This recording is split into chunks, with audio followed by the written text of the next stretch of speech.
खाली किता है? मेरे दोस्त आए ने, वो की खान गए? और नसरीन, ए नसरीन, फ्रिज किन्ने खाली किता है? ओ ना मेरे घर ते आए सन ते ना असी पार्टी कीती है। ओ पार्टी कीती है, उन्होंने 4-5 दिनों ने कुछ नहीं सिखाता, सारा फ्रिज ही खा गए ने। ए फ्रिज ना देखने ते इतना बड़ा लग रहा है, अंदर कैपेसिटी कोई नहीं।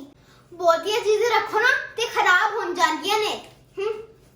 वैसे आज हायर दा फ्रिज होंदा ना ते इन्नी बेइज्जती नहीं सी होनी। मैं हुनी लेके आना। नसरीन इधर आ। ए वेख हायर दा फ्रिज दुनिया दा नंबर 1 फ्रिज है।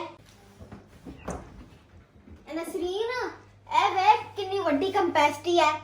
ए फ्रूट दी बास्केट देख कितनी वड्डी है। ए वेख दरवाजे दे विच 1 2 3 शेल्फां ने ते ओदे रखो अंडे, बिल्ली दा खाना, दवाइयां, फ्रूट्स ते एदे विच ठंडा पानी रखो।